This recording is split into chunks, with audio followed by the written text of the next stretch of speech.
Alhamdulillahi Rabbil Alamin. Wassalatu wassalamu ala nabiyyil karim Sayyidina Muhammadin al-amin wa ala alihi wa sahbihi wa dhurriyyatihi wa ummatihi ila yaumiddin wa ba'd. Faya ahbaballahi wa ahbab rasulihi sallallahu alaihi wasallam, usi nafsi wa iyyakum bitaqwallahi faqad fazal muttaqun fala tamutunna illa wa antum muslimun. فقال تعالى يا أيها الذين آمنوا اتقوا الله حق تقاته ولا تموتن إلا وأنتم مسلمون. Yang kita hormati dan kita ucapkan terima kasih juga alunan doa mendalam untuk orang tua kita di Kedutaan Besar Republik Indonesia, pada Pak Dubes yang kali ini diwakili oleh Koordinator Fungsi Pensosbud Bapak Muhammad Al-Aula. Semoga dalam 3 bulan kedatangan di Jepang ini bersama keluarga hingga selanjutnya dijaga dan diberkahi oleh Allah Subhanahu wa Ta'ala. Tadi beliau kasih saya tebak-tebakan, kalau bisa menjawab beliau dari mana 3 kali, maka beliau akan traktir saya. Saya gagal. Cuma memang bukan karena gagalnya, Pak, karena saya menginginkan yang ditraktir itu lebih banyak. Karena itu saya kasih tahu ya, beliau dari Singaraja, Bali ya. Nanti kalau tanya lagi, ada kesempatan kita semua ditraktir itu ya. Jadi fungsinya kan sosial, bukan individual. Saya tidak ingin saya secara individu yang ditraktir, tapi kita semua secara sosial yang ditraktir oleh beliau. Yang kita hormati, kita banggakan dari keluarga masyarakat Indonesia, khususnya di Jepang ini, saat ini diwakili oleh Ibu Ari. Ibu mudah-mudahan senantiasa disehatkan oleh Allah Subhanahu wa Ta'ala, dan teman-teman di KMI senantiasa konsisten dijaga dalam semangat-semangat yang baik seperti apa yang diharapkan tadi dalam sambutan oleh Pak Muhammad Al-Aula. Ibu Yeti dari UI juga Sanad, dan seluruhnya tanpa kecuali teman-teman panitia luar biasa. Tadi ada Ustadz Bahar yang mengaji, minta echo-nya dikit ditambah, karena memang itu fitrah Bahar. Bahar itu laut, laut itu ada gelombang, gelombang itu penuh dengan echo. Jadi kalau ngajinya nggak bergelombang, itu bukan Bahar namanya. Bahar itu ada 16 nanti, dari Bahar Tawil, kemudian Madid, Rajas, dan turunan-turunannya. Teman-teman, sebetulnya saya sudah menyiapkan baju khusus, tapi ada 2 yang spesial bagi saya, dan itu membawa banyak kenangan, bahkan tentang tempat ini, Balai Indonesia, tentang street, juga tentang masjid yang ada di samping ini. Jadi 1 itu sudah melekat, dan 2 belum saya kenalkan. Yang 1 itu, inilah yang saya pakai sekarang. Jadi saya ingin menunjukkan bahwa saya bukan sekedar ustadz yang datang diundang untuk ceramah, tapi saya juga bagian dari jamaah Masjid Indonesia Tokyo yang sama-sama dulu kita bangun, kita resmikan, dan kita jaga sampai sekarang. Jadi Pak Muhammad Al-Aula, baju ini baju legenda, Pak ya. Jadi bukan hanya menunjukkan kita konsisten untuk mengisi dan menghiasi ibadah di masjid kita ini, tapi juga 1, kita konsisten membangun keteladanan. Jadi kita ingin tunjukkan bahwa jika ada masyarakat migran khususnya yang hadir di Jepang ini, maka jamaah-jamaah masjid di sini mesti jadi teladan dari turunan sikap-sikap kebaikan yang ada. Jika ada yang terpecah dan terpencar, kita yang insya Allah ingin menyatukan seluruhnya. Karena itu di masjid, teman-teman yang PCINU, PCIM, yang lain-lain, itu insya Allah kita bisa menikmati ibadah bersama-sama dengan cara yang baik, dan berteladan dengan cara juga yang maksimal bisa kita kembangkan. Saya berharap teman-teman dari yang menginisiasi ya, dulu ada Haji Bambang almarhum, kita doakan semoga diterangi kubur beliau, selalu jadi amal saleh. Mas Yusuf, Mas Rio yang sudah tidak ada di sini, ada Pak Harun, Pak Wilopo dulu ya, dan ini beliau masih konsisten. Kalau ingin belajar konsisten pada beliau masih di sini, dari mulai merawat di rumah sakit sampai menyiapkan bakso, itu pakarnya tuh. Teman-teman, waktu kita singkat. Untuk itu, saya mohon izin untuk berdiri supaya uraian yang teman-teman mintakan temanya untuk kita bahas bersama, kita bisa lebih optimalkan. Maafkan saya kalau terlihat agak lebih tinggi dari semuanya, ini supaya lebih memudahkan eksplorasinya. Ada 5 tema yang Anda kemudian pilih sendiri untuk dibahas oleh kita bersama di kesempatan pagi ini, dan mengerucut tema itu pada persoalan takdir, ya, ridho terhadap takdir Allah Subhanahu wa Ta'ala. Sebetulnya nggak sampai semenit selesai bahasan ini, ya sudah, ridho saja. Pertanyaan jawab, kan? Tapi saya ingin elaborasi dulu, ya, kita gali dulu secara mendalam. Takdir itu apa? Cara bekerjanya bagaimana? Kemudian cara menempatkan ridho terhadap takdir seperti apa? Nah, saya akan coba berusaha menggambarkan itu sesuai dengan turunan-turunan di ayat Al-Quran, di hadisnya bagaimana, lalu kita buat semacam visualisasi skematik supaya paham, oh ini kesini alurnya, ini kesini arahnya. Ceramah monolog itu gampang, tinggal terangkan ayatnya ini, hadisnya ini, terus ridho aja, selesai. Tapi problem dasarnya yang terjadi saat ini, mohon maaf, ada sebagian umat Islam mungkin besar yang disinyalir oleh Al-Quran secara kualitatif, kualitasnya itu agak menurun, ya, kayak ilmu, al ilmu nurun, ya, ilmunya turun gitu, bukan jadi cahaya lagi. Nah, contohnya apa? Tidak sedikit di antara umat Islam yang bahkan dalam menunaikan ibadah ritualnya saja belum ke sosial, itu baru sekedar mengetahui cara, belum sampai pada memahami dan memaknai. Contoh besar begini, maaf ya, dari sekian orang yang sholat, ribuan kali ruku dan sujud, teman-teman bisa tanyakan pada diri sendiri, berapa persen dari bacaan dan gerakan sholat itu yang dipahami? Mengapa saat sholat tangannya begini? Kan? Mengapa yang diucapkan Allahu Akbar? Kenapa tangannya bersedekap begini? Apa pentingnya? Karena ternyata semua tuntunan ibadah dalam Islam, baik yang sifatnya ritual seperti sholat, ataupun ibadah sosial seperti zakat dan turunannya, ternyata itu seluruhnya memiliki makna. Bahkan dari namanya. Oke, saya tanya teman-teman misalnya, nanti kita akan sholat kan, di waktu siang nanti kan, sholat apa namanya? Zuhur. Padahal waktunya siang. Siang itu kan nahar. Kenapa nama sholatnya zuhur? Sore itu masa, bahasa Arabnya. Tapi nggak ada sholat masa. Yang ada asar. Kenapa namanya asar? Ya? Malam itu lail, tapi sholatnya isya. Itu ada maknanya, teman-teman. Cukup kita dengan mengetahui 5 nama waktu sholat ini, kita bisa menata kegiatan kita, harian kita, secara tertib, terstruktur, dan punya nilai. Baik itu dalam konteks kehidupan dunia dan persiapan akhirat yang tercatat. Apalagi kemudian kalau kita sudah masuk kepada prakteknya. Sambil contoh begini, secara cepat dan singkat.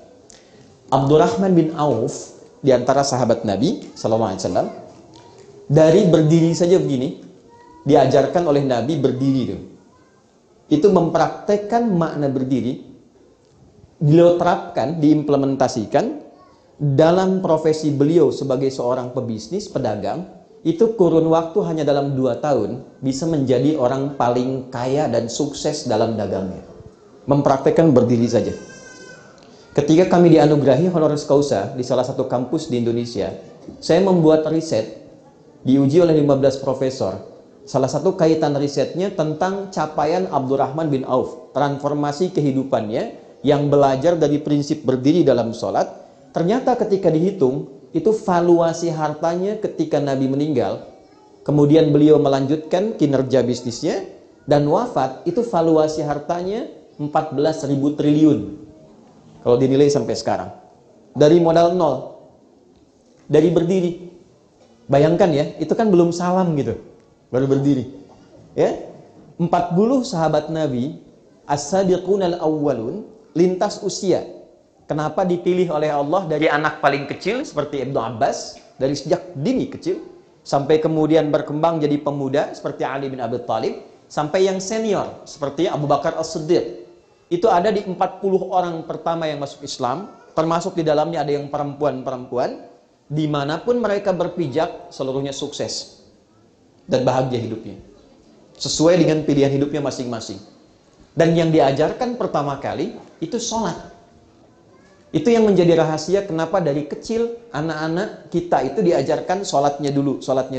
Ya, kenapa? Karena kalau dari kecil maksimal pengetahuan tentang sholatnya, maka dia akan lebih mudah menata dirinya dan mengukir masa depannya pada apa yang ia harapkan.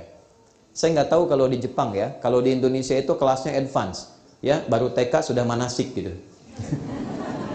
Padahal Nabi ngajarin sholat kan. Nah, dasar itulah yang menjadikan titik tolak bahasan kita. Saya menginginkan pelajaran keislaman itu pendekatannya tidak hanya dengan pengetahuan tentang cara, tapi tentang pemahaman mengapa kita diminta melakukan itu dan apa dampaknya serta pengaruhnya bagi kehidupan kita. Karena agama itu diturunkan bukan ingin memberikan doktrin supaya kita sengaja atau sekedar ibadah saja secara ritual, bukan. Tapi menjelaskan tentang pedoman berkehidupan kita sampai pulang. Nah, karena yang dipilih adalah tentang takdir, dari pendekatan itu kita akan coba bahas tentang pemahaman takdir baik dalam Al-Quran ataupun hadis-hadis Nabi Muhammad SAW. Saya ingin pastikan dulu supaya teman-teman bisa mengakses dengan lebih baik. Mohon maaf, posisi papan tulis ini memungkinkan untuk terlihat? Maksud saya strategis terlihat ya, tidak perlu dipindah ya. Baik. Maaf, yang di belakang Ibu kelihatan nggak? Kelihatan ya? Baik. Ini belum saya tulis sudah kelihatan Pak. Ini imannya luar biasa nih. Aura Balai Indonesia ini memberikan pendekatan yang berbeda sehingga belum saya tulis sudah kelihatan. Oke. Kelihatan Bu? Awan tulisnya kelihatan. Oke. Ini saya tulis pakai hijau dulu ya. Takdir. Ya. Apa itu takdir? 5.000 ya. 10.000. Serius? 20.000? Itu baru 500. Ya, saya serius 20.000. Waktu habis. Ada padahal. Ya, sekarang kita susun dulu ya, pelan-pelan supaya mengerti. Frame-nya kita turunkan dulu. Mudah-mudahan bisa diikuti dengan baik ya. Saya coba uraikan sepelan mungkin. Teman-teman gini. Ini maaf ya kalau saya agak dalam dulu secara teoritis supaya lebih mengerti arahnya kemana. Penerangan yang baik ini kebetulan ada pensosbud ya. Kan ada 3 faktor tuh. Ada ontologisnya kalau di filsafat tuh, ada epistemologinya, ada aksiologinya. Konsep dasarnya apa? Membuat konsep itu jadi pedoman bagaimana? Lalu aksi kita, action kita apa menjalankan pedoman itu? Al-Quran ketika diturunkan pertama kali kepada Nabi, itu statementnya, keterangan Allahnya bukan menurunkan sebagai kitab bacaan. Ya. Walaupun saat dibaca ada apanya? Pahalanya. Saat dibaca ada mu'jizatnya untuk membedakan bacaan firman Allah dengan bacaan dari karya makhluk, untuk menunjukkan Al-Quran bukan makhluk. Jadi beda, dari baca saja sudah beda. Anda baca Al-Quran itu 1 jam, 2 jam bisa tahan. Anda baca Al-Quran 10 menit bisa ngantuk. Oke? Nah, Al-Quran dibaca ada pahalanya sebagai bekal untuk kita pulang. Kedua, semakin banyak dibaca, semakin menenangkan kepada hati. Jadi kalau Anda sedang punya masalah, ambil wudhu, menghadap kiblat, buka mushaf. Dan dahsyatnya kadang yang kita buka seketika suratnya sesuai dengan apa yang kita rasakan. Jadi baru dibuka, baru dilihat sudah memberikan ketenangan. Itulah Al-Quran. Tapi fungsinya utamanya bukan itu. Fungsi utamanya Quran surah kedua Al-Baqarah ayat 185. Syahrul Ramadan alladzi unzila fihi al-Qur'an hudan linnas. Quran surah kedua ayat 185, Allah turunkan Al-Quran sebagai pedoman hidup, sebagai kurikulum kehidupan kita.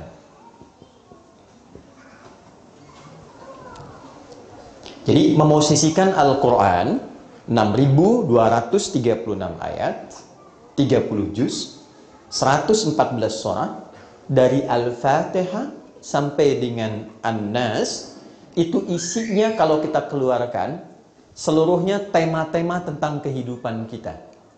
Dari mulai dikandung, terlahir, tumbuh dewasa, sampai memilih pilihan hidup apa yang ingin dijalani. Dari kehidupan rumah tangga sampai ke aspek sosial.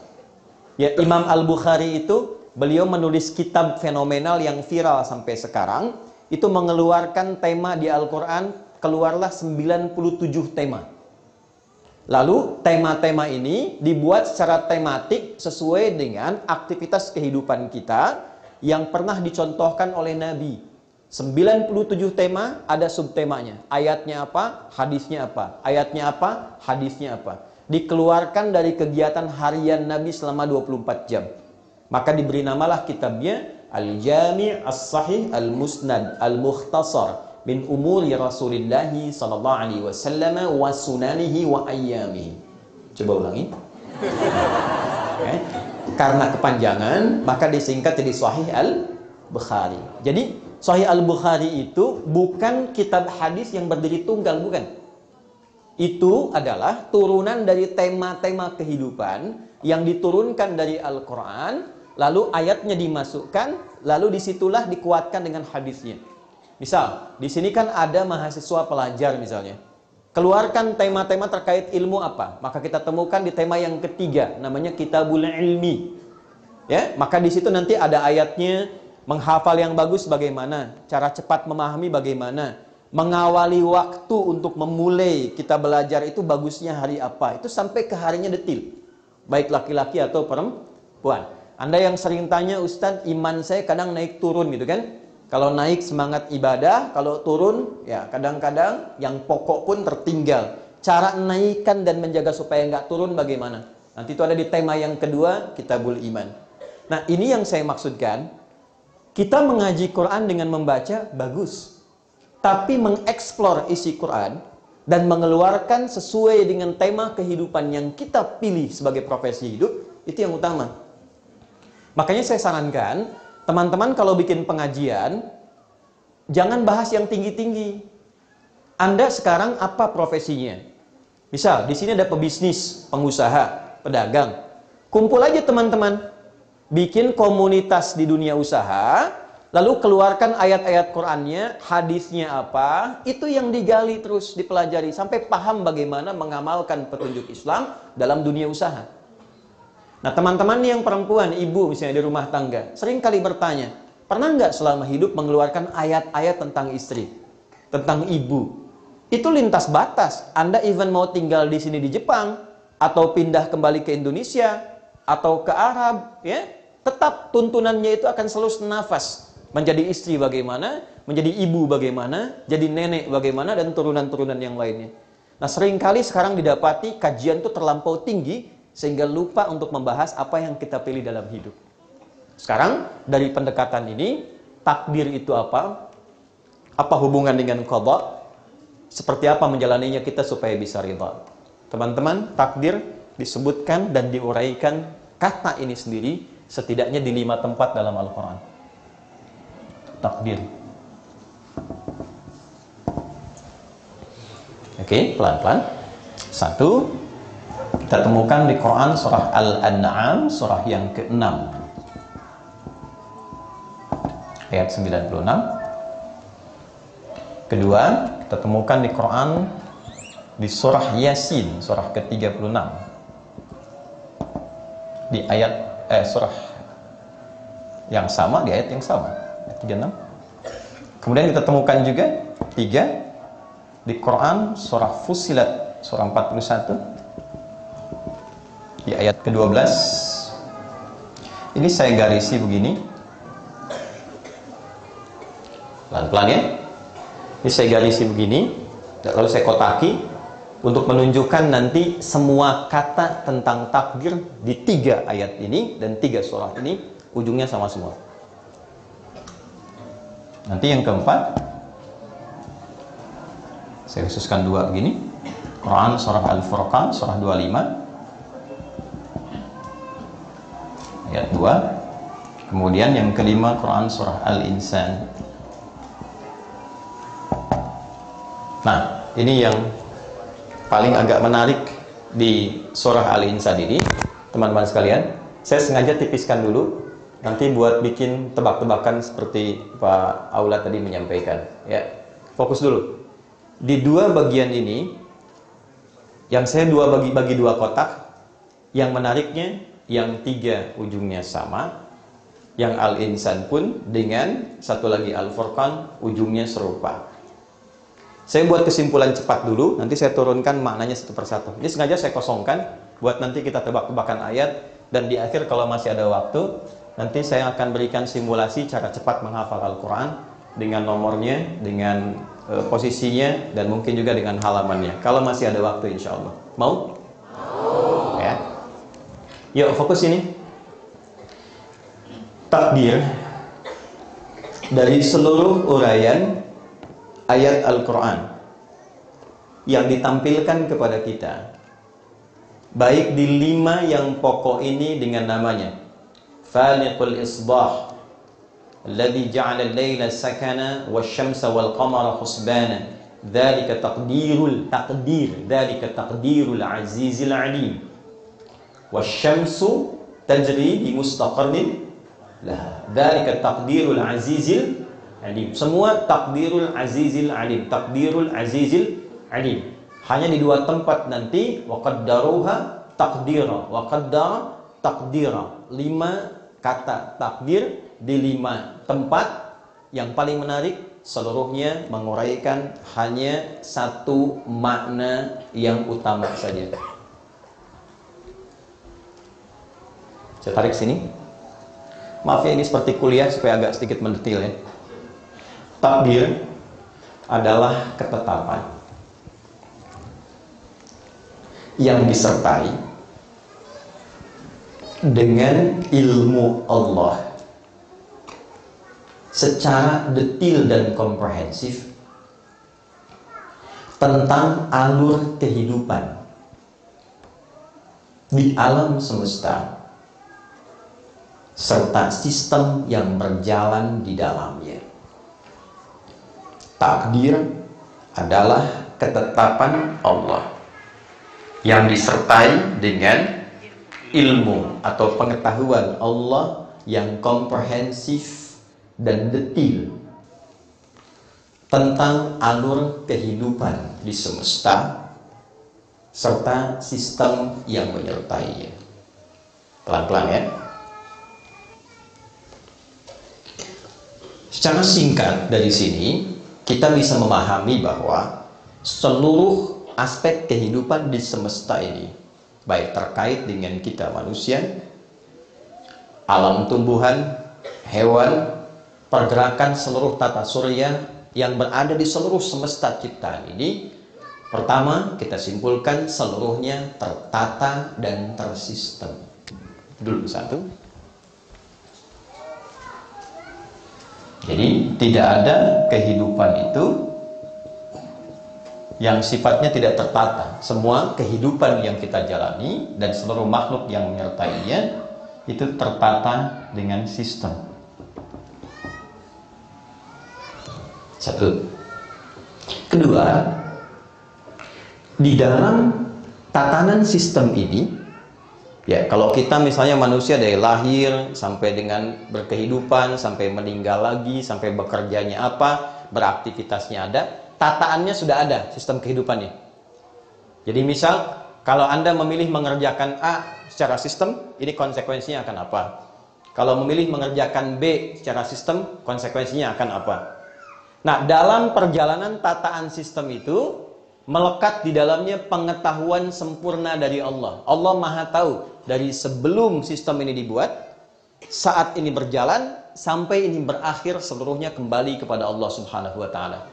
Dalam konteks tertatanya sistem ini disertai oleh ilmunya Allah, pengetahuan Allah. Nah, berjalannya sistem kehidupan dan penyertaan ilmu Allah di dalamnya, itu yang disebut dengan takdir. Bisa dipahami nggak? Kalau saya ada di sini sekarang di hadapan Anda, bagian dari takdir bukan?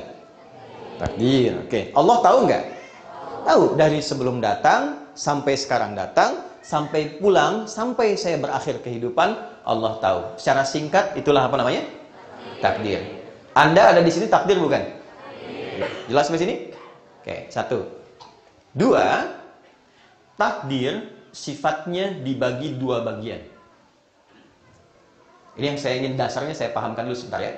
Takdir sifatnya dibagi berapa? 2 bagian. Turunkan dulu ya.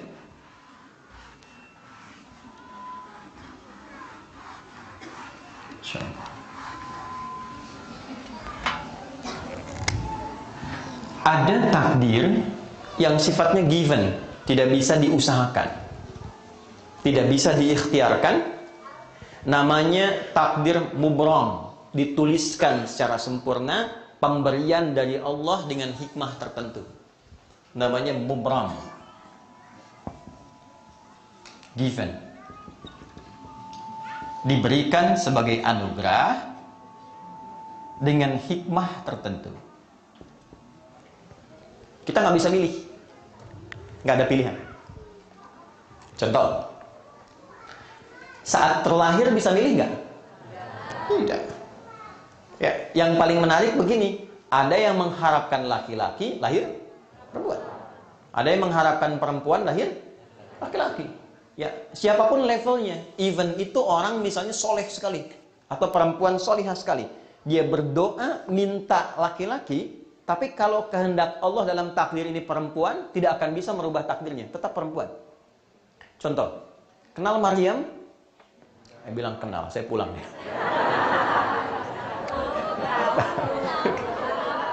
Tapi ini agak lumayan lah. Saya di Pekanbaru, sebelum kesini ceramah, saya tanya, kenal Firaun? Kenal. Saya agak khawatir waktu itu. Misal, Quran surah ketiga Ali Imran, ayat ke-35 sampai 36. Saya mau gambarkan gini, kenapa saya tanya Maryam. Maryam itu alaihissalam, Bunda Maria, sosok yang ditampilkan dengan terhormat dalam Al-Quran. Sosoknya mulia, terjaga diri, dihormati, solehah. Saking solehahnya, beliau itu kalau berdoa, bahkan belum berdoa, meminta rizki tentang dunia, itu seketika sebelum doanya terangkat, meminta, rezekinya sudah diberikan. Jadi kalau di mihrabnya itu butuh makanan, makanan sudah ada. Ya, butuh buah, buah sudah ada. Sampai paman yang mengasuhnya Nabi Zakaria ketika masuk ke mihrabnya, itu mengkonfirmasi kepada Maryam dari mana semua ini. Untuk menunjukkan di lisannya sudah kenal Allah atau belum. Nanti itu ada di ayat 37-nya. Kullama dakhala 'alaiha Zakaria al-mihraba wajada 'indaha rizqa. Setiap pamannya masuk ke mihrab beliau mendapatkan rizki di dalamnya. Solehnya luar biasa. Ibunya pun itu solihah, namanya Hannah. Ya, Hannah punya suami namanya Imran.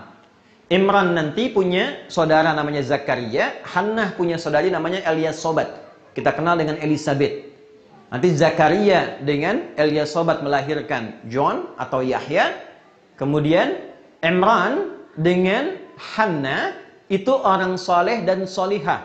Saking soleh dan solihahnya, semua orang dan pemuka agama pada saat itu menyimpulkan, karena ada gambaran dari kitab suci yang lalu, akan dilahirkan seorang nabi istimewa di era itu, dan mereka tandanya terlahir dari perempuan yang sangat solihah.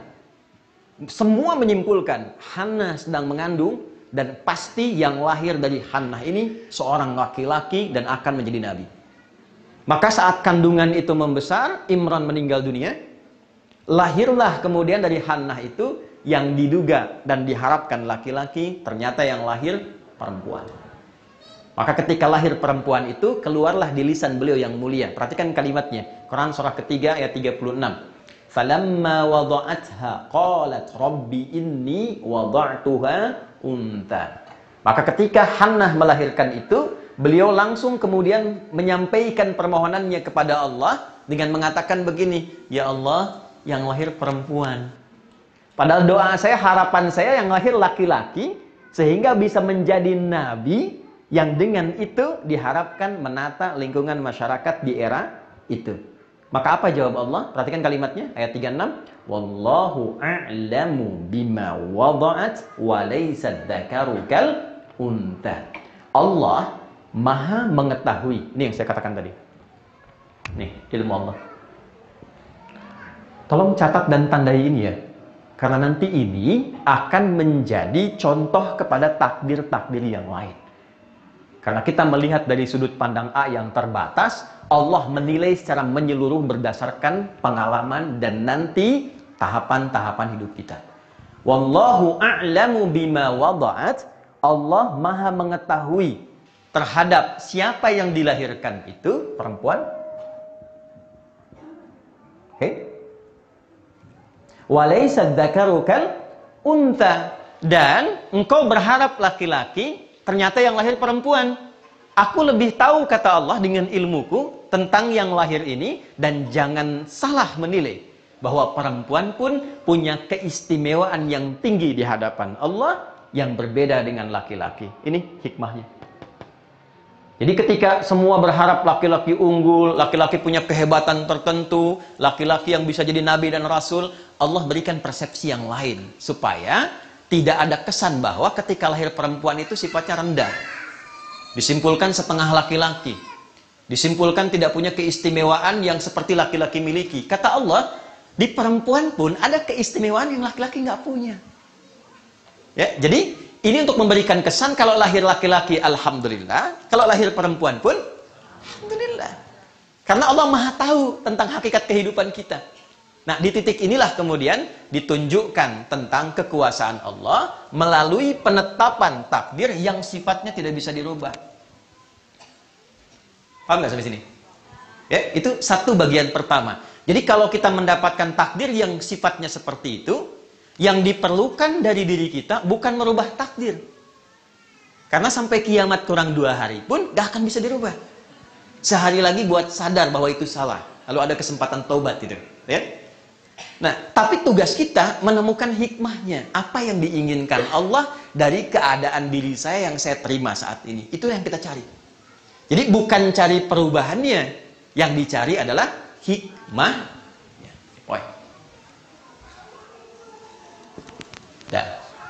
Oke ya? Nanti dalam kajian yang berbeda kita bisa bahas misalnya perempuan bagaimana, laki-laki bagaimana, sehingga bisa menempatkan takdir perempuan sesuai dengan jalan hidupnya. Ya, sambil contoh. Laki-laki itu di bahasa Arab standar, mau di Al-Quran, mau di hadis, namanya cuma satu. Ini menunjukkan karakter ya. Rajulun. Sendirian. Kalau banyakan, tetap hurufnya masih sama. Hanya ditambah alif menunjukkan banyak. Rijalun. Dari ra, satu. Jim, kemudian lam. Untuk menunjukkan sikap fisik satu yang tegap, kuat. Makanya kaki disebut rijlun karena kuat. Dia bisa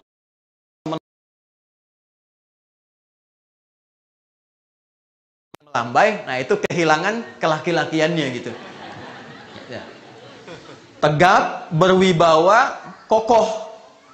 Nah, itu sifatnya rajulun. Maka ketika Anda dicipta, saya dicipta sebagai laki-laki, ada fungsi fisikal yang membedakan dengan perempuan. Kekuatan ada di sini, perlindungan ada di sini, ketegasan ada di sini. Dari suaranya sudah punya aura perlindungan. Dan disiapkan namanya pun beda. Nggak bisa Anda siang, kalau malam Nia misalnya. Nggak bisa. Ya. Nah, itu secara fungsional, fisik. Jadi dari nama saja dan dari tampilan fisik itu sudah punya arti. Arahnya ke sini. Difungsikan seperti ini. Kenapa laki-laki nanti diberikan satu instrumen pencarian nafkah? Karena dengan sifat ini rujuliyahnya. Kembali ke perempuan. Perempuan itu dia punya 2 nama. Satu mar'ah, Mar'ah, bukan marah. Nah, mar'ah. Ibu-ibu pemarah, mar'ah. Mar'atun. Itu artinya mar'ah nggak, Bu? Ini ibu loh. Yang nggak dimiliki oleh laki-laki. Dari kata muru'ah. Muru'ah itu satu sosok yang senang tampil indah. Beda dengan laki-laki. Ya, kita keluar baju sedikit ya lecek begini kan, kita santai saja kan. Perempuan tidak, bisa di stop kita sebentar, rapikan dulu ya kan, pengajian dandan dulu, kadang-kadang pakai seragam ya kan, kadang nanya sama suami gitu kan, ayah bagus mana ya, yang merah atau yang biru? Anda bilang biru ya, oh, kayaknya merah deh ya kan? Dia nanya tapi udah punya jawaban, begitu dipakai putih. Nah, itulah perempuan tuh. Nah. Kedua, senang tampil terhormat. Ya, jadi kalau disampaikan apa-apa selalu ingin menjaga gitu, image dan sebagainya. Yang ketiga, ini yang paling penting. Sampai orang Arab bikin peribahasa di sini. Ya, mar'ah itu seakar dengan kata muru'ah, juga punya padanan mir'ah untuk menunjukkan sifat perasa yang begitu dalam. Sifat rasa. Seperti cermin. Ya, nanti saya tunjukkan. Itu sebabnya nanti kenapa perempuan senang bercermin. Di rumah dia bercermin. Ya, turun di mobil tadi sempat ngaca lagi kan? Ya, lihat ngaca di sini, cek lagi. Itu perempuan. Laki-laki nggak punya. Kita standar ya. Tapi lihat kalimatnya. Al-mar'atu kal-mir'ati. Hurufnya sama, cuma beda harokat. Pindahkan ke kasrah. Tahu cermin kan, Bu ya? Kalau saya lempar cermin itu sampai pecah, bisa nggak disambung lagi? Bisa. Tapi dia tidak memantulkan bayangan yang sempurna. Anda mesti ingat, kalau nanti setelah menikah, kalau perempuan terlukai, dia mudah memaafkan, tapi sulit melupakan apa yang dia alami.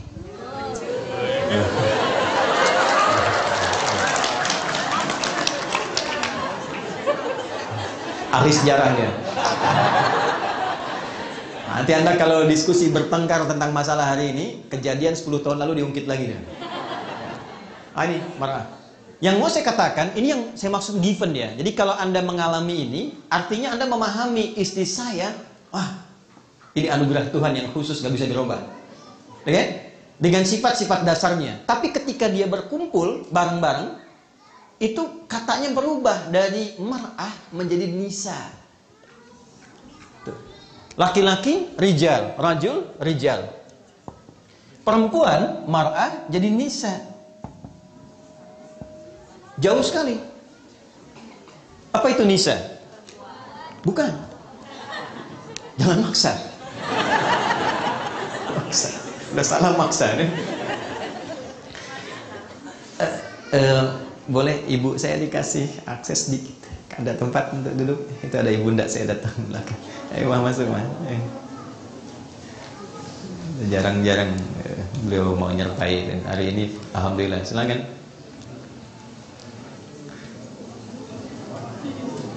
Gak apa-apa. Kalau nggak ada, nggak apa-apa. Di tempat kasih bangku aja.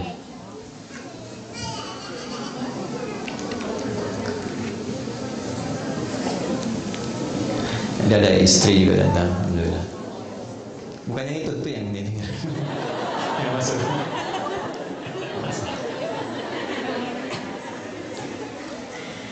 Ya, saya termasuk golongan yang bertauhid, istrinya satu.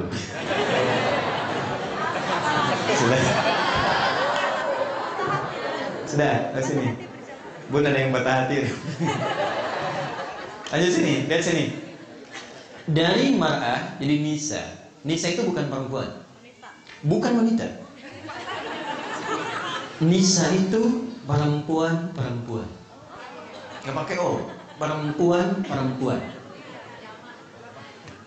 Kenapa bentuknya dijamakkan dan berubah jadi nisa? Akarnya seakar dengan kata nasa. Nasa itu artinya yang mudah mengungkapkan apa yang dirasakan. Di perempuan itu, sependiam apapun, kalau bertemu dengan kawannya bisa cerita. Dan kadang yang diceritakan itu yang seharusnya tidak diungkapkan. Gitu. Judulnya pengajian, apa kabar jeng? Baik, sehat, sehat. Anak-anak gimana? Ceria. Suami gimana? Disitulah masalahnya. Sekarang bisa bikin status tuh. Nggak ada orang sudah bisa nulis. Nah ini saya mau tunjukkan karakter-karakter ini itu bawaan saat takdir ditetapkan. Anda laki-laki, Anda perempuan, itu nggak bisa dirubah. Kalau dirubah, maslahat hidup yang akan dilalui ke depan itu jadi tidak terdapatkan.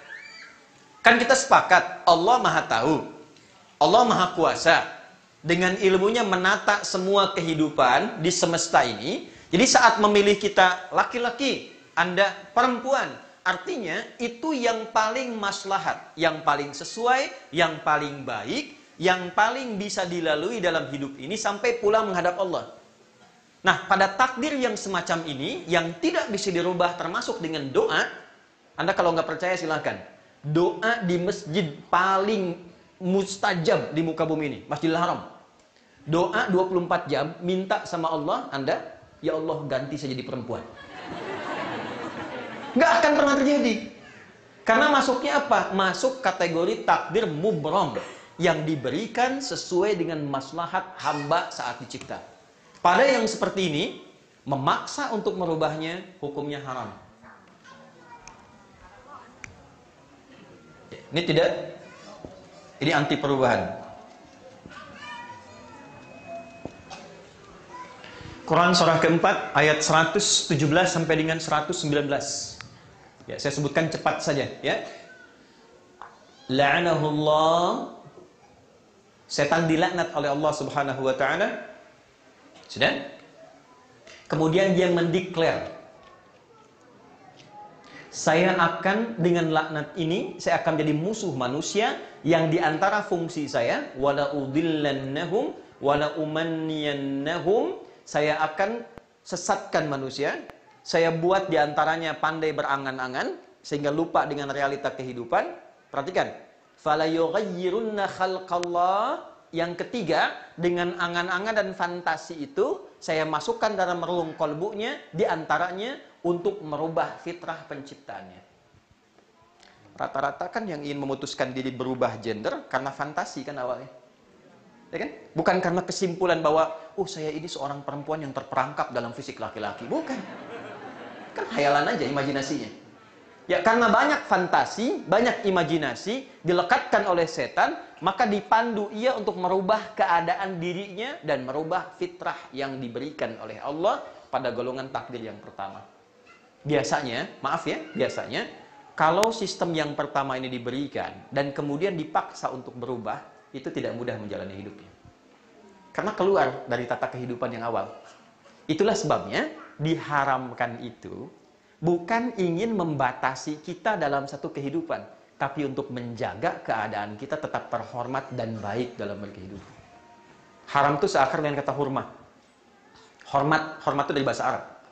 Ya, haram terambil dari kata hormat. Diturunkan hukum haram untuk menjaga keadaan kita tetap terhormat. Bukan ingin membatasi ruang gerak kita. Sebab kalau Anda kerjakan perbuatan itu, kehormatan Anda akan runtuh. Korupsi itu dilarang, bukan ingin membatasi Anda mengumpulkan harta, bukan. Tapi untuk menjaga Anda supaya tidak jatuh kehormatan Anda. Sebab kalau Anda korupsi, kehormatan Anda jatuh. Anda mencuri, kehormatan Anda jatuh. Allah punya sikap kasih dan sayang, tidak menginginkan dengan sayangnya hamba kehilangan kehormatannya. Maka turunlah hukum yang disebut dengan haram. Kenapa haram mencela? Sebab ketika mencela, Anda pasti jatuh kehormatannya. Keluar dari sini, Anda cela orang. Ya, orang akan kebingungan. Yang ada menyimpulkan bahwa di lisan Anda ada sesuatu yang kurang terhormat. Itulah sebabnya muncul hukum haram. Takdir yang pertama ditetapkan oleh Allah. Selain mengantarkan kita pada kemaslahatan selama hidup, juga menjaga keadaan diri kita tetap terhormat. Kalau nggak percaya ya, Anda keluar dari sini, langsung katakan pada istrinya, mama apa kabar, gitu ya. Kehormatan Anda hilang itu seketika. Nah ya, satu, paham ini ya? Jadi nggak usah aneh-aneh. Pada sesuatu yang ditoleransi, boleh. Misalnya rambut dicat misalnya kan. Nah dengan cat yang dibenarkan. Yang tidak benar kan cat tembok, cat apa? Cat yang dibenarkan dari sudut pandang warna. Ya, misalnya merah gitu, boleh ya. Tapi yang menunjukkan kepalsuan itu dihukumi terlarang. Untuk menunjukkan saya masih tetap muda, sehingga yang putihnya diganti jadi hitam, saya kan, supaya kelihatan muda. Dengan motif itu, motifnya yang dilarang asalnya, bukan catnya. Motifnya yang dilarang. Tapi kalau Anda ingin cat untuk menunjukkan sesuatu yang lebih baik, misalnya menunjukkan semangat tanpa menutupi asal fitrah, itu masih boleh dibenarkan. Jelas sampai sini? Baik, jadi tampilan-tampilan yang ada tugasnya mengeksplor, bukan merubah keadaan dirinya. Saya nggak tahu sampai saat ini Anda sudah mengeksplor itu atau belum. Misal, ini kan tadi saya katakan, pernah nggak mengeluarkan ayat-ayat tentang perempuan, tentang laki-laki? Ya, fungsi mata apa, fungsi telinga apa? Telinga pada laki-laki sifatnya bagaimana? Lisan pada perempuan sifatnya bagaimana? Kaki pada laki-laki sifatnya bagaimana? Kaki pada perempuan sifatnya bagaimana? Di Quran itu detil diturunkan, di hadis detil dijelaskan. Sampai perjalanan hidupnya. Kalau jadi anak mesti bagaimana? Ya, jadi suami mesti bagaimana? Sebelum menikah itu sudah ada ayatnya. Dan dikasih bocor halus dalam Quran. Nanti masalah yang akan terjadi dalam rumah tangga akan seperti ini. Di laki-laki begini, di perempuan begini, di anak begini, di suami begini, di istri begini, dengan ibu mertua mungkin begini, dengan bapak mertua mungkin begini. Solusinya seperti ini, ada semua. Rata-rata persoalan rumah tangga terjadi dan tidak bisa diselesaikan bukan karena kurang harta, bukan karena kurang tinggi kedudukan, tapi kurang mempelajari pedoman hidup dalam menjalani takdir kehidupan itu. Itu poinnya. Ini satu dulu. Yang kedua, ada yang disebut dengan takdir mu'allaq namanya. Nah, ini yang sering salah kesimpulan.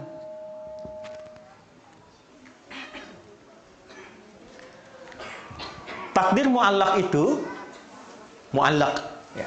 Saya keluarkan istilah bahasa Arabnya supaya nanti ada pemahaman yang mengakar ya. Takdir mu'allaq itu adalah sistem kehidupan yang telah ditetapkan oleh Allah, dibuat.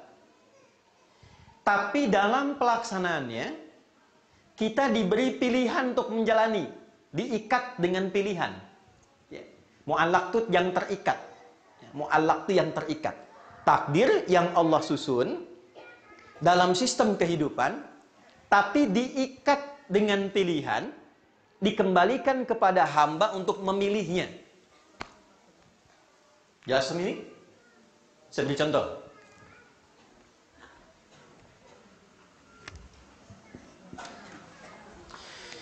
Ini ada jeruk. Oke? Tempatnya di sini. Jeruk makhluk Allah bukan?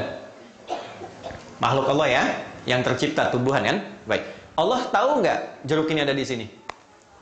Tahu. Sebelum jeruk ini pun berbuah, dari mulai benih, pohon, sampai ada di sini Allah tahu. Sudah? Oke. Masuk takdir nggak?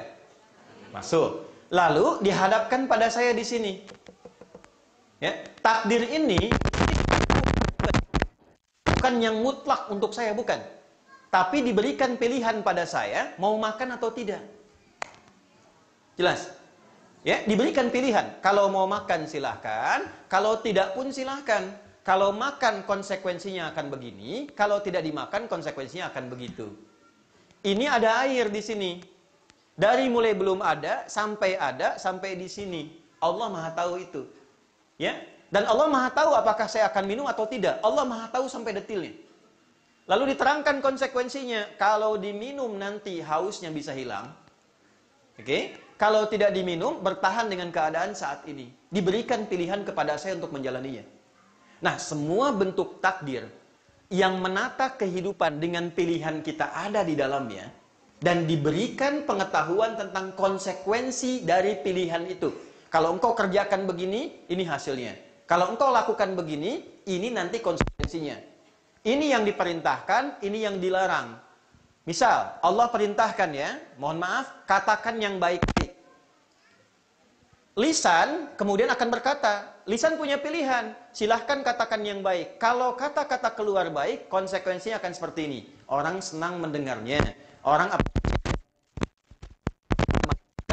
tapi nanti lisan ini juga punya ikhtiar, punya pilihan. Dia bisa berkata yang buruk. Tapi Allah katakan, kalau Anda pilih seperti ini, Anda nggak akan punya teman, orang akan tersinggung. Dijelaskan semua oleh Allah dan diberikan kita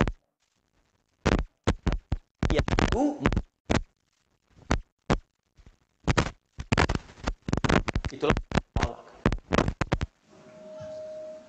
takdir yang sifatnya bisa memilih.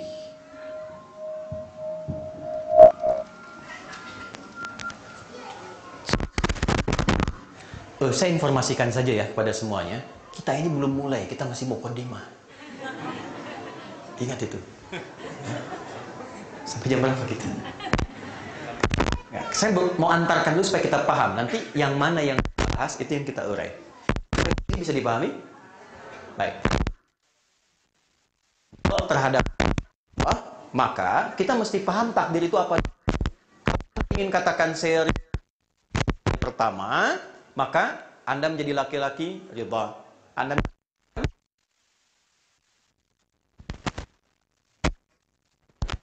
maka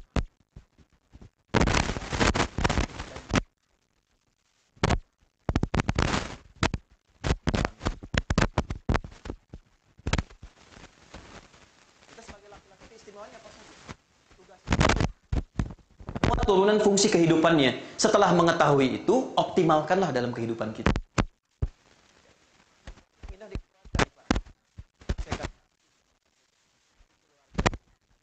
Semua terlahir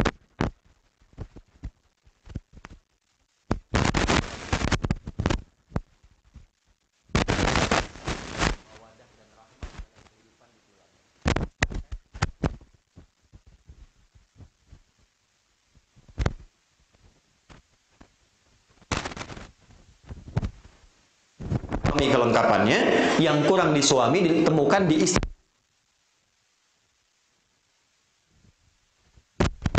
Nanti yang menyempurnakan siapa?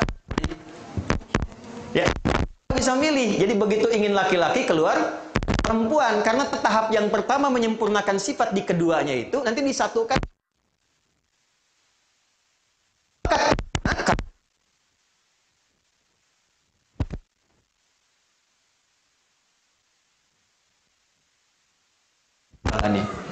Nanti pertamanya begitu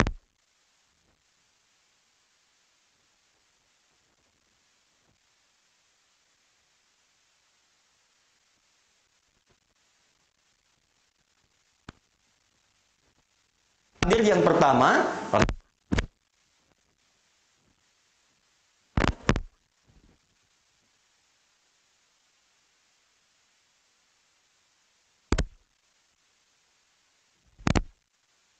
kita runtutkan kayak fungsi atau transportasi organ tertentu dia pada yang sifatnya darurat itu ada kadar-kadar yang masih dibolehkan. Nanti kita rinci kalau ada pertanyaan di dalamnya.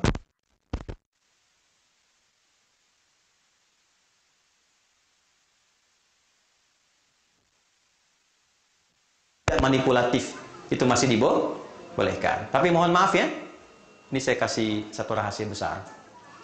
Tapi mohon jagain di antara kita saja.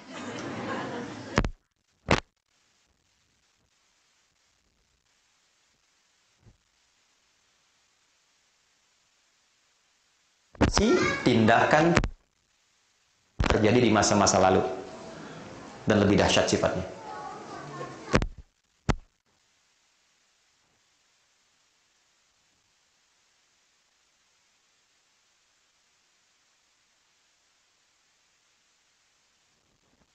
Kan itu pahalanya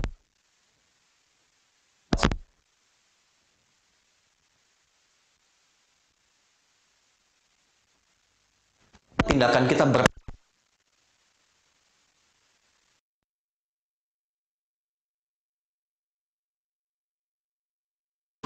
ya kan? Oke, perempuannya ada yang lesbi tidak? Zaman Nabi Lut kejadiannya cuma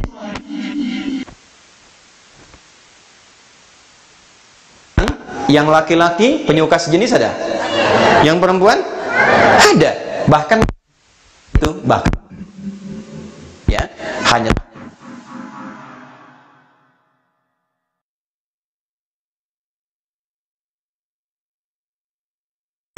Sampai contoh.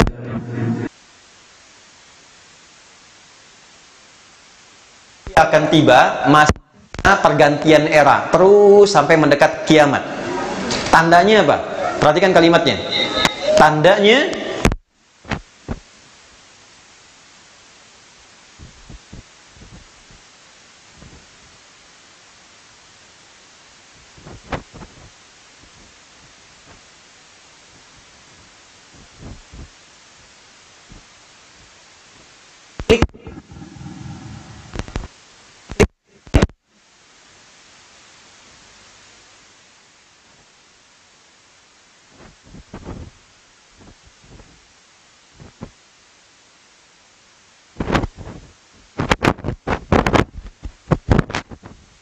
berubah eranya menjadi digital.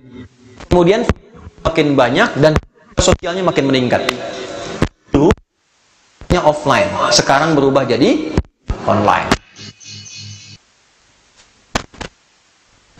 Bandung di Cimahi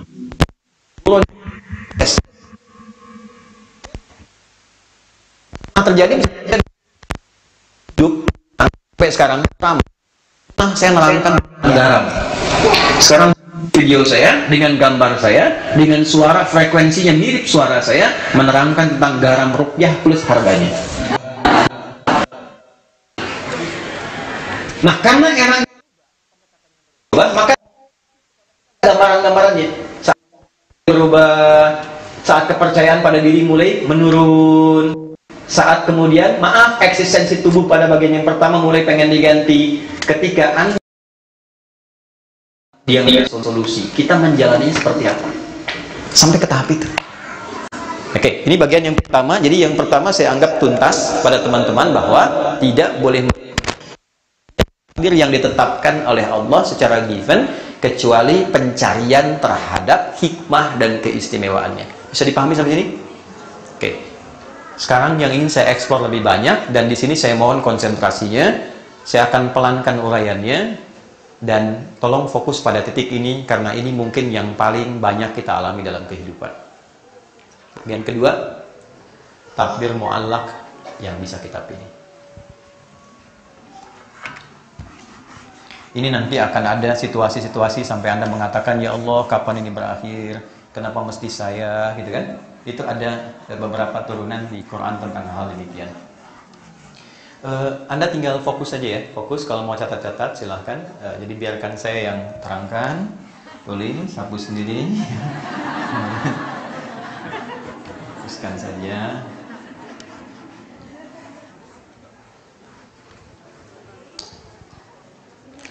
Yuk, yang kita bahas tuh satu, ini takdirnya. Saya tuliskan takdir pilihan saja ya. Takdir pilihan. Mu'allaq. Pilihan ini saya turunkan lagi yang viral dengan kita sebut dengan istilah ikhtiar. Ayo berikhtiar dong, kan? Pelan-pelan ya? Oke. Pelan-pelan. Baik, izinkan saya memulai dengan sedikit menyusun dengan lebih tertib lagi. Teman-teman, dalam menjalani kehidupan sampai dengan detik kita berada di sini, kita diberikan ruang yang luas oleh Allah untuk memilih apapun yang kita ingin pilih. Silakan. Sepanjang kita bisa simpulkan bahwa itu baik dan positif untuk kita. Seluruh pilihan itu Allah berikan hukumnya dan Allah terangkan konsekuensinya. Kalau Anda memilih seperti ini, konsekuensinya akan begini. Kalau Anda memilih yang seperti ini, konsekuensinya akan seperti ini. Jika Anda belum mengetahui konsekuensinya, maka dipandu oleh Allah dengan apa yang sering kita sebut dengan doa namanya. Di tengah-tengahnya, dalam pilihan ini, sertai dengan doa. Ini kita temukan di antaranya di Quran surah ke. Ya, langsung sebutkan surahnya saja supaya mudah diketahui. Surah Al-A'la. Sudah? Di ayat 1 sampai 3. Sabbihisma rabbikal a'la. Alladzi khalaqa. Nah, khalaqa fasawa itu yang takdir mubram. Yang telah menciptakan kita dan menyempurnakan kita. Jadi ini sudah sempurna, nggak usah dirubah-rubah lagi. Setelah itu, walladzi qaddara fahada. Lalu menuntun kita lewat takdir yang kedua yang bisa kita pilih, fahada, dan memberi petunjuk kepada kita bagaimana cara memilih jalan yang benar dalam hidup. Sudah? Pertanyaan pertama, kenapa diberi pilihan? Gak langsung saja Allah tetapkan. Kamu begini, kamu kerjakan ini, ya? Kalau sifatnya demikian, Allah tetapkan langsung tanpa kita memilih, maka akan hampa kehidupan di muka bumi ini. Tidak akan ada inovasi, nggak akan ada kreasi, dan tidak ada hikmah penciptaan kita di muka bumi ini yang sifatnya untuk membangun. Nggak ada kamera nih untuk merekam, baju-baju nggak akan berwarna. Ya, kenapa? Karena semuanya sudah by design, Allah saja yang tetapkan. Jadi kita tidak akan merasakan kenikmatan berkehidupan dalam apa yang kita jalani sampai dengan detik ini. Karena begitu saja monoton, sudah begitu ya begitu, nggak ada pilihan. Nah, untuk itu, itulah hikmahnya kenapa malaikat tidak ditugaskan menjadi khalifah di bumi. Malaikat tugasnya khusus, karena semua yang terkait dengan malaikat itu hanya satu tugas saja yang Allah berikan. Atas kehendak Allah begitu, dia nggak bisa milih. Contoh, ada malaikat yang dicipta itu untuk tasbih saja, subhanallah, subhanallah, subhanallah. Dia nggak bisa hamdalah. Hamdalah dong, subhanallah, subhanallah. Itu aja. Ya. Nanti kita insya Allah kalau kembali pulang pada Allah dan diperkenalkan, kita akan lihat. Jadi nanti ada yang kerjanya di aras-aras saja, yang sujud-sujud, nggak bangun-bangun, sujud, dicipta untuk sujud saja. Dan dia nggak bisa mengerjakan yang lain. Ya, malaikat maut yang kita kenal Israel, tugasnya nyabutin nyawa aja. Walaupun dia jengkel pada objek yang dicabut, dia nggak bisa tukar. Ya, Fir'aun Fir'aunnya tuh, ya, boleh bikin status tuh. Fir'aunnya ngaku Tuhan, hobinya bunuh orang, yang nyabut tetap malaikat maut, malaikat Israel. Dia nggak bisa katakan pada Jibril, saya sebel banget sama orang ini, kamu aja yang cabut. Nggak bisa. Ya, itu ada secara konseptual di Quran surah 66 ayat ke-6. La ya'sunallaha ma amarahum wa yaf'aluna ma yu'marun. Malaikat tidak punya bakat maksiat dan hanya mengerjakan tugas tupoksinya satu tanpa kreativitas. Gak ada maksiat. Pernah dengar malaikat Jibril korupsi ayat saya? Ya, tupoksinya satu itu. Karena itu malaikat kinerjanya monoton karena di situ aja. Kalau dia turun ke bumi nggak akan ada kreativitas. Balai Indonesia jangan harap bisa ada ini. Yang ada nanti malaikat di pojok Shizuoka cuma zikir aja. Ya, di Saitama tasbih aja. Ya nanti begini-begini aja hidupnya, tidak ada kreativitas. Itulah malaikat. Ya, tapi malaikat tidak punya bakat maksiat, sempurna sebagai hamba karena keinginan Allah pada makhluk ini hanya satu tugas, selesai. Ya. Manusia beda. Manusia dalam hidupnya sejak tercipta diberikan bakat pilihan yang terinstal dalam penciptaannya, sudah ada dalam jiwanya. Itu di Quran surah 91 Asy-Syams ayat 7 sampai 10. Wa nafsin wa ma sawwaha fa'alhamaha fujuraha wa taqwaha. Di sini di instalan hati atau jiwanya itu sudah ada jiwa takwa, sudah ada fujur. Milik. Jadi instalasi diri kita ketika mulai terbentuk jadi manusia, ya, mohon maaf, itu memang sudah berikhtiar untuk menjalani sebagai persiapan menjalani pada takdir yang kedua. Hikmah adanya takdir pilihan itu untuk satu, memberikan kesempatan pada hamba supaya memiliki inovasi dan kreativitas dalam membangun bumi ini. Dan satu. Oke. Yang kedua, diberikannya sifat pilihan ini untuk mengoptimalkan dan mengaktifasi potensi akal secara sempurna.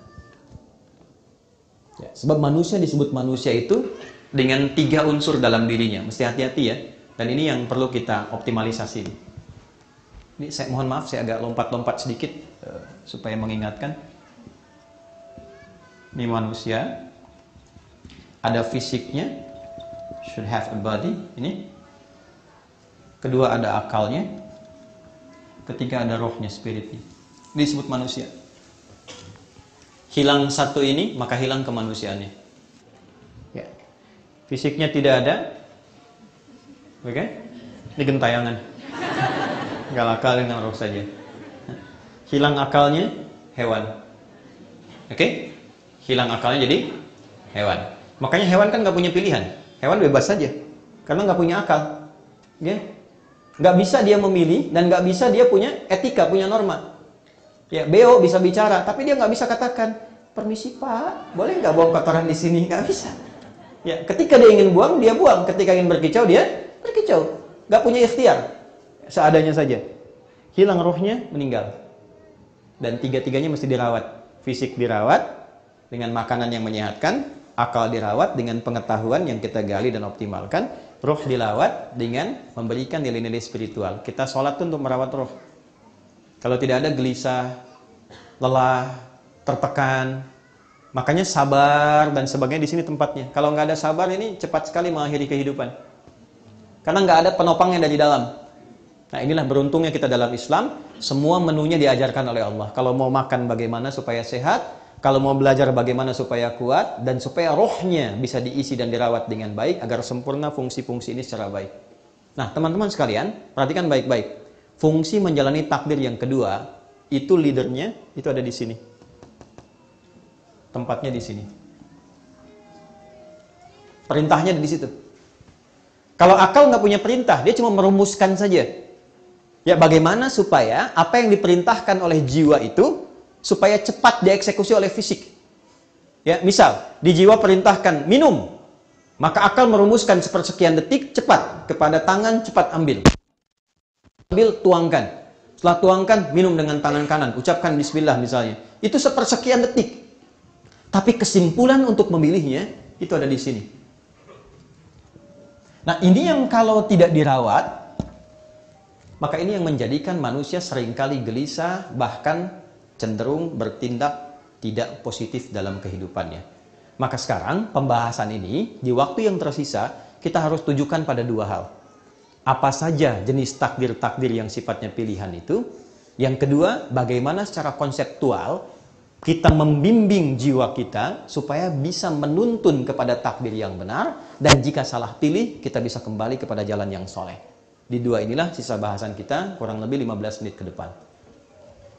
Setelah itu diskusi kan, tanya jawab.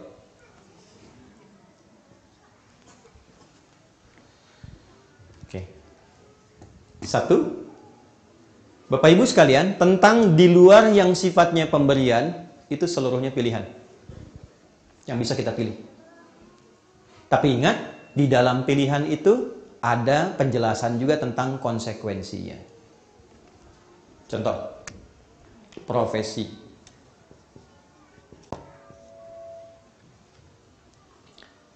Dalam setiap profesi Anda bebas pilih.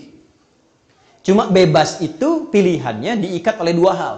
Satu, profesi yang baik.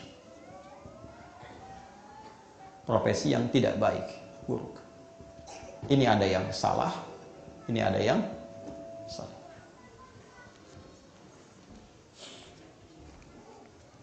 Berdagang boleh nggak? Boleh. Masuk pada yang mana? Baik. Profesi yang baik untuk mendapatkan harta. Mencuri boleh nggak?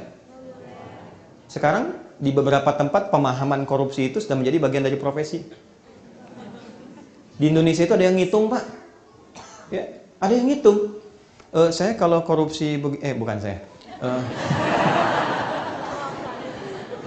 Takutnya dipotong videonya, repot. Jadi ada yang menghitung begini, kalau korupsi misalnya dapat 60 miliar. Terus dihitung potensi pasal yang terkait dengan itu akan dapat hukuman kurang lebih misalnya 20 tahun. Remisi potong-potong-potong 10 tahun. Fasilitas tempat yang dituju misalnya fasilitas A, di situ akan ini biaya sekian. Yang keluar dari 60 ini kurang lebih 30 miliar. Maka dia akan simpulkan masih untung 30 miliar. Nah bayangkan, masih untung. Sampai sini bisa kebaca nggak? Ya kan? Jadi ada pilihan yang baik bisa kita pilih, ada yang buruk. Tapi Allah jelaskan konsekuensinya. Kalau Anda memilih yang baik, Maka, nih, yang pertama yang terjadi pada Anda akan seperti ini. Dijelaskan dulu oleh Allah, rezeki itu begini. Asal Anda bekerja, maka rezeki akan diberikan. Kalau profesinya baik, akibatnya akan begini. Kalau profesinya buruk, akibatnya akan seperti ini. Di dunia akan begini, di akhirat akan seperti ini. Setelah itu, silahkan Anda mau pilih yang mana. Kalau pilihannya terletak pada yang baik, maka ini yang berfungsi namanya jiwa takwa. Takwa disebutkan dalam Al-Quran yang terkait dengan takdir pilihan sebanyak 115 kali. Awas, hati-hati ya, ini jarang dibahas. Kalau ada dorongan yang buruk dalam hati kita, itu sumbernya dari sini, fujur. Ya, lewat kepada nafas, keluar jadi buruk, su. Nafas ketemu su, disingkat jadi nafsu. Dari sini muncul istilah nafsu. Quran surah 12 ayat 53. Ini disebutkan sebanyak 115 kali kata nafsu terkait dengan pilihan. Yang mensupport kita pada kebaikan, itu ada malaikat yang tugasnya mengarahkan kita. Kerjakan ini, kerjakan ini. Malaikat disebutkan 88 kali dalam Al-Quran. Saat yang sama, ada provokator. Dia memprovok kita supaya meninggalkan yang baik menuju pada yang buruk. Itu disebut dengan setan. Setan disebutkan 88 kali dalam Al-Quran. Jadi baru bangun tidur saja, kita sudah dihadapkan pada pilihan. Silahkan. Mau berwudu, mau sholat, mau buka WA, mau update status, mau minum, mau cuci tangan, mau ke toilet, semua sudah ada pilihan. Tinggal pastikan ketika akan memilih, kita tahu satu, panduan untuk memilih. Yang kedua, konsekuensi pilihan itu. Dan yang ketiga, doa-doa khusus yang mempercepat kita sampai pada takdir yang kita pilih. Juga memohon kepada Allah, ini yang terakhir, bagian keempatnya, untuk diberikan kelapangan dalam menerima setiap keputusan yang Allah berikan kepada kita dari pilihan itu. Yang keempat itulah yang disebut dengan tawakal.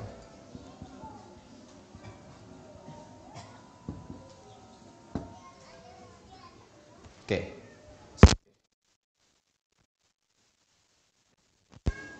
Kira-kira kalau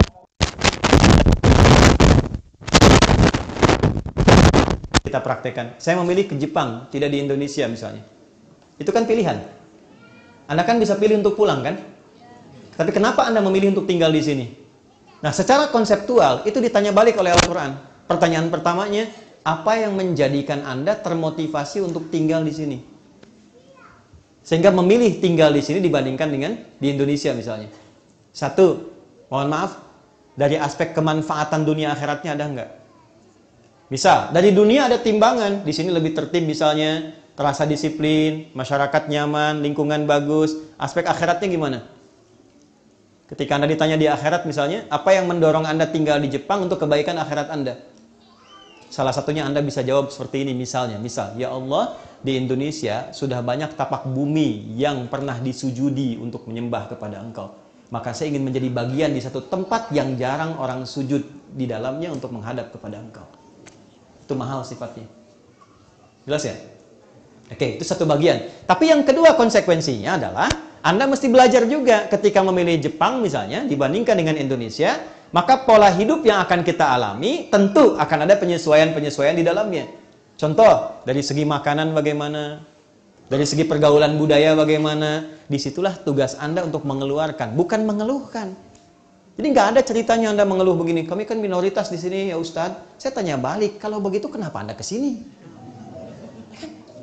Yang mesti dipelajari, keluarkan fikih minoritasnya, keluarkan periode Mekahnya. Di situ kan Islam minoritas, yang terbatas, budayanya berbeda, bagaimana berinteraksi dengan terhormat, memuliakan orang lain seperti apa, menghargai sistem kehidupan bagaimana. Keluarkan fikihnya, pelajari dengan baik, buat kreativitas untuk bisa memberikan teladan dalam komunitas, maka di situ kemudian kita menjalani takdir dengan nyaman. Tapi kalau Anda tidak kaji ini, tidak Anda siapkan, misal, maaf ya, Anda hanya mengeluhkan di sini jarang makanan halal, tanpa Anda pernah membuat makanan yang halal untuk dikonsumsi. 143.000 orang, masa nggak ada yang bisa bikin bakso? Bikin mie, bikin nasi goreng, bangun komunitas, bikin database, contohkan yang baik-baik. Itu yang saya maksudkan mencari solusi dari takdir yang Allah berikan kepada kita. Ini poinnya. Ujungnya tinggal tawakal. Saya tutup. Kenapa tawakal ini penting? Inilah bab ridho yang sesungguhnya. Ini ada dua pilihan, Pak. Kanan dengan kiri.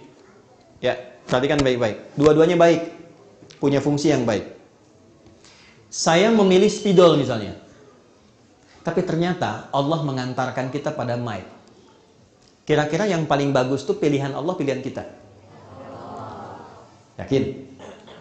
Yakin nggak? Yakin. Ya, sekarang kita bilang yakin, tapi ketika menghadapi realitanya banyak keluhan. Oke? Ini ada mic, ini ada spidol. Dua-duanya baik. Anda mau ke Bandung, Anda mau ke puncak, ada ke Cipularang. Pengennya ke puncak, dibikin macet puncaknya, tiba-tiba lewat Cipularang. Allah menginginkan Anda lewat jalan yang satu, bukan jalan yang lain. Perhatikan baik-baik. Ini dalam rangka menjemput ridha Allah. Ketika dihadapkan pada pilihan dan tidak mudah dalam memilihnya, maka ikutkan pilihan kita pada pilihan Allah, dan disitulah Allah mengantarkan kita pada takdir yang sempurna. Saya ingin ke Madinah dulu.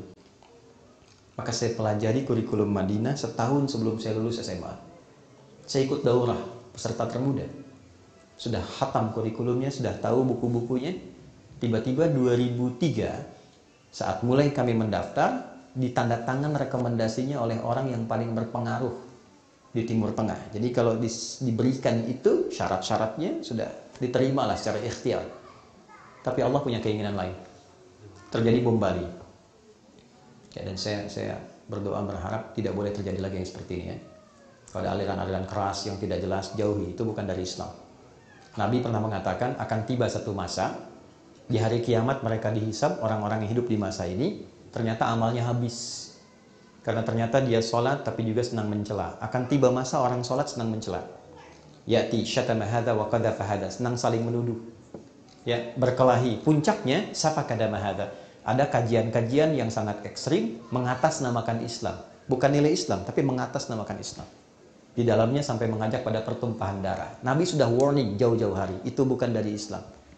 Ya, tanpa batasan yang benar. Tiba-tiba tembak A, bom B, bom C, mengatasnamakan nama Allah di dalamnya, Allahu Akbar. Mesti hati-hati. Kalau ada yang seperti itu, tinggalkan. Karena Nabi sudah dari awal mendeklarasikan, itu bukan dari nilai-nilai Islam.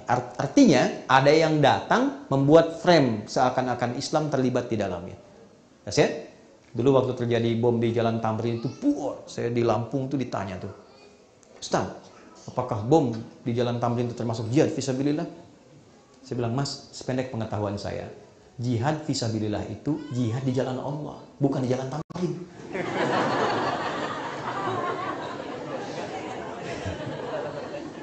Balik sedikit ya.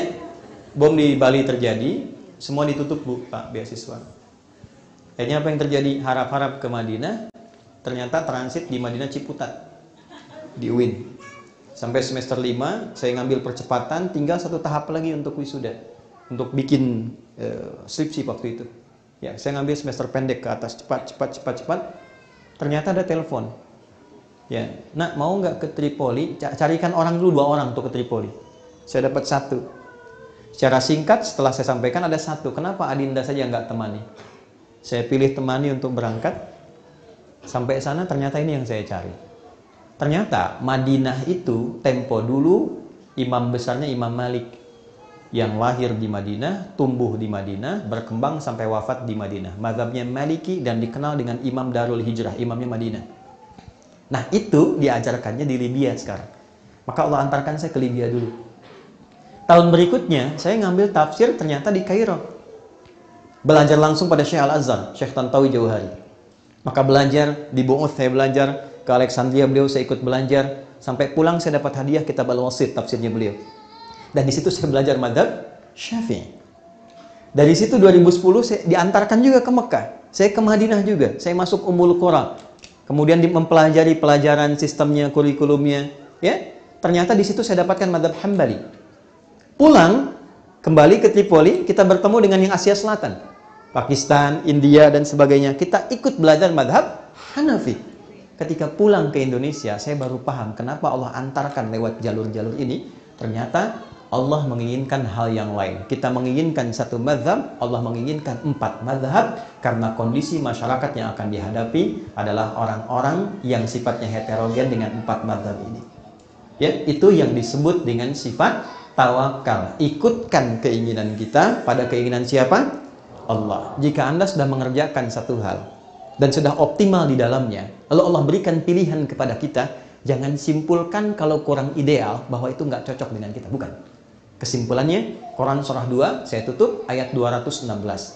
Kutiba alaikumul qitalu wa huwa kurhul lakum. Kalau Anda berhadapan dengan takdir yang serasa kurang menyenangkan, tolong atasi dulu keadaan hatimu yang masih belum stabil. Perangi perasaan yang tidak baik. Asa an takrahu syai'a fa huwa khairul lakum. Boleh jadi di balik yang tidak Anda sukai ada kebaikan-kebaikan besar yang belum Anda lihat. Wa asa an tuhibbu syai'an wa huwa syarrul lakum. Tapi di balik yang Anda harap-harapkan menurut Anda ideal, kata Allah itu sebetulnya kurang baik buat engkau. Logikanya apa? Rasionalisasinya bagaimana? Wallahu ya'lamu, karena Allah tahu masa depan. Jadi saat Allah ngasih ke kita itu desainnya sampai masa depan. Kamu akan begini, ini solusinya. Kamu akan begini, kekuatannya seperti ini. Nah, yang Allah berikan pada kita itu manfaatnya sampai masa depan kita. Wa antum la ta'lamun, sedangkan engkau tidak tahu tentang itu karena visimu pendek saja untuk kebutuhanmu saat ini.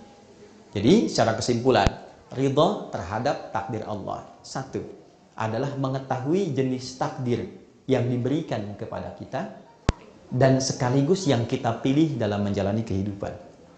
2, ridha terhadap takdir adalah dengan cara menggali, mempelajari, memahami setiap keistimewaan takdir yang melekat pada diri kita dan konsekuensi yang akan kita raih dari setiap pilihan yang kita ambil.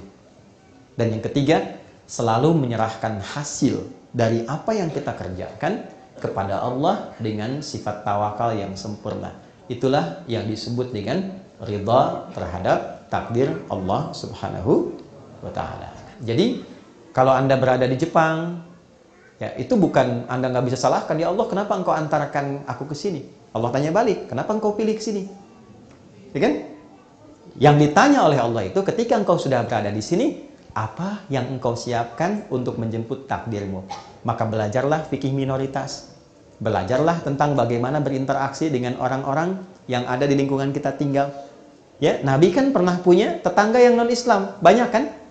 Di fase Mekah, coba lihat bagaimana Nabi memuliakan mereka. Ini yang sesungguhnya kita terapkan. Fikih Mekah ya, kalau bisa KMI itu kalau mengundang ustadz-ustadz yang dibahas, kalau bisa banyakin tentang fikih Mekahnya. Itu indah sekali. Nabi sedang sholat, tiba-tiba ada yang naruh kotoran, ya kan? Karena nggak paham, tiba-tiba ada yang mencela. Tapi pernah nggak Anda melihat bahwa Nabi pernah bersengketa dengan orang Mekah? Silahkan cek. Nggak ada. Terus kenapa urusan parkir mesti rame-rame marah-marah? Anda yang tinggal di negeri orang, kok Anda yang marah-marah gitu kan? Itu coba kita lihat bagaimana Nabi berinteraksi dalam kehidupan. Itu yang sangat luar biasa. Nah, ini yang mau saya kaji, kita jeda dulu untuk berdiskusi. Silahkan detailnya disampaikan. Ada bagian penting yang belum saya urai, yaitu tentang doa dan takdir. Apakah takdir itu langsung Allah kasih, atau karena Anda berdoa baru dikasih? Ya? Jadi kalau Anda sedang punya masalah, sebetulnya itu bagian dari doa Anda, atau memang Allah yang kasih untuk kita atasi. Sementara saya cukupkan dulu untuk kita jeda diskusi. Mohon maaf kalau saya agak sedikit lompat-lompat karena waktu yang sangat terbatas. Jadi nanti kita